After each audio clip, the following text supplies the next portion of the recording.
Now let's get into this conversation on these two factions within the Jubilee camp. And again, joining me is Senator for Kiambu County, Kimani Wamatangi, and also Karanja Kabage. He is running for the Njoro seat. Let me start with you, Mr. Kabage. Why have you decided to create this coalition of independent candidates?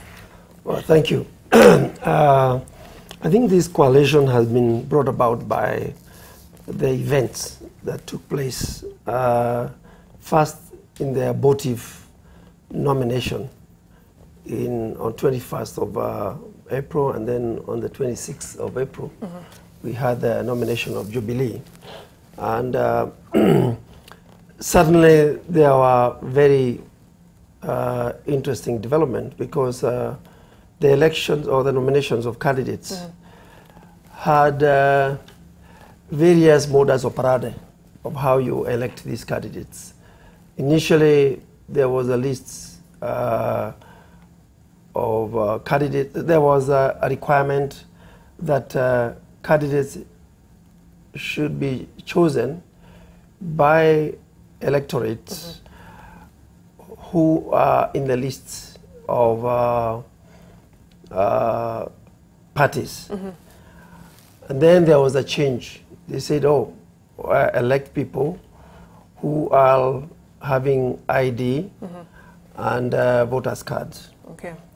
Then developments took place, and then they said, oh no, now you can elect or nominate candidates using ID. Okay.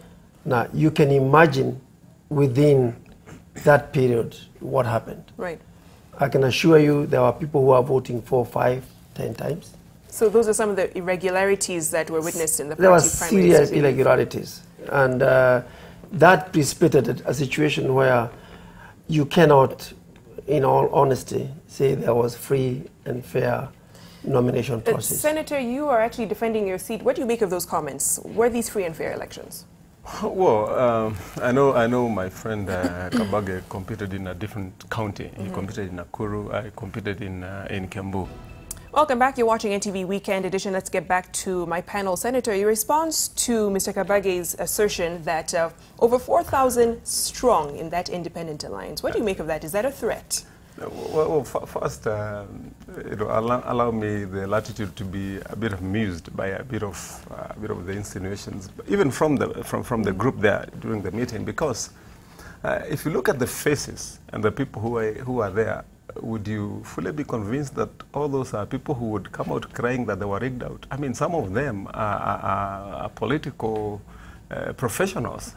I mean, most of them, if rigging was to be done, I mean, if you look at some of them in that group, they would be leading the pack in rigging if that was to be the issue entirely. But like I've said, well, the question one would want to be asking themselves is, because as an independent, you would be running your own independent race. And you see, most of them never went to run as independents from the word go. What they did was they tried it out in the party, they didn't succeed, so they went and became independents. What one would want to ask themselves is this: aren't these people probably who had bigger political ambitions? They see now they don't have a chance and they want to advance it. Otherwise, ask yourself, why then come together to form an alliance? Do you think this is a tactic to eat into Jubilee votes, at least in Jubilee strongholds, and frustrate at least your chances as nominees? First, I think the whole concept of saying let's form an alliance is a way to coerce for sympathy. I mean, because the law allows you to run as an independent. You don't need an alliance to run as an independent. You are in a party first, so you failed to clinch the party ticket. Okay, fine, you want to fall back to go and fight as an independent, so go. Right. So when they form an alliance, that tells you that there's another agenda, and the agenda would be this: let us try to get some sympathy, but because we may not just call for it and get it, we can as well flex a bit of muscle, coerce, and see if we get the sympathy, so that then we can run again. And I think the best thing would say, and with a lot of respect to my good friend Karanja here, is you know, we wait for the 8th, go to the electorate, right. seek to be elected. But the side shows, I think should be left off. Mr. Kabake, is this a ploy to try and get into office at any cost? You actually were first running for the Nakuru senator seat. You lost to Susan Kihika, and then now you're going for the Njoro constituency. Is this just to get into office? First of all, I want to say that I have a very strong passion for public service. And the fact that I learned as a Senate, for a Senate seat, and now I'm running for member of the National Assembly, it is still the same objective. Mm-hmm. It doesn't change. But one thing I can tell you, if I may talk about myself, the Nakuru County is such a huge county. When you talk about managing election as an independent or even as a candidate for the Senate, it is enormously expensive. I want to tell you that. For instance, Nakuru County is bigger than Kiambu, Murang'a, Nyeri put together by 474 square kilometers. Mm-hmm. Another example, it is even bigger than Nairobi, Kiambu, Murang'a, and Kirinyaga put together by 838 square kilometers. Now that tells you the logistics of managing that kind of a county. It's incredible. However, that notwithstanding, but that's certainly not the reason why you stepped down to. No, that's not. As I said, partly is one of the reasons, because managing election at a county level, when you have seen what was going on. And it had nothing to do with the fact that Susan Kihika got over 190,000 votes and you just got 30,000. Because she won convincingly, at least in the party primary. I got 50,000, it's not even 49,000. It's not even a question of that. But as I said, my primary motivation is public service. And public service is, to me, more important for the people of Njoro than even the county. I come from Njoro.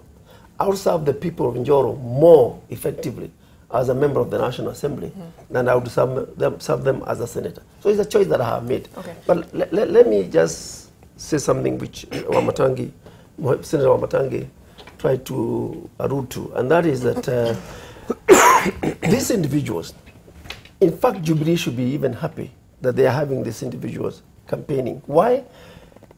There are some people who will come out to vote because of candidates, not because of the Uhuru as such, but they will be mobilized by the MCAs, the member of the National Assembly, women representatives, senators, and the governors.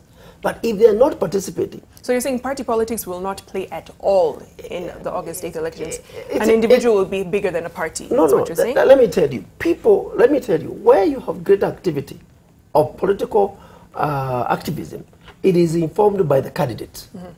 And that, to me, is most important. What is really interesting, what should be exciting to Jubilee is that we are all campaigning for Uhuru Kenyatta. Senator, are you convinced by that? No, not entirely at all. Because, you see, what I said earlier was, and it's as simple as that, you know, the law allows an independent person to run. End of story. So if you're running as an independent, you can campaign for yourself, campaign for the president. But when you enlarge it to include an alliance, and in this alliance then you are saying, you know, you have to look at us, you have to take care of us, right, so that because we are going to affect you unless you do this. Now that's what I said, you know, the purpose of doing that is so that you can coerce sympathy. So I think holding the president and the deputy at ransom. I mean, it's simple as that. I mean, because, I mean, if you ask my friend Karanja, and I said I have a lot of respect for him, and any other person who wants to run as an independent, what stops him from going to the ballot? Even now, as an independent, he has a ticket, he's been cleared by ABC, so he'll go there. Why does he need to go and call another 10, 20, 30 people? Say we are called the Alliance of Independents, and we are saying the president needs to come and talk to us and see us so that we can also ask for votes for him. Why not just run your campaign, ask for your votes, ask for the president's vote, that's okay. Now, but as an Senator, this doesn't look good for the Jubilee camp because you have two factions now almost looking like they're fighting against each other. Neither the president nor the deputy went to either of these meetings. What do you think that means in terms of message that they're sending? Well, I think Senator, you can respond and then we'll come to you. Yeah, sure. I think really there's no faction at all in Jubilee, because Jubilee is a party, you know, and so the independents are not in Jubilee; they're out of Jubilee. And in terms of, let's say, regional politics, if you say that is in central Kenya and in Rift Valley, I don't think either it will bring any division, because this case will be settled on the 9th of August, and you just go to the ballot box, and you know, Wanjiko or Atieno or Chemngetich will make the choice. They will just go to the ballot. So the only thing that I would want to say to my friends here is, you know, once you go there, remember there's a tomorrow, you know, when you're doing your campaigns.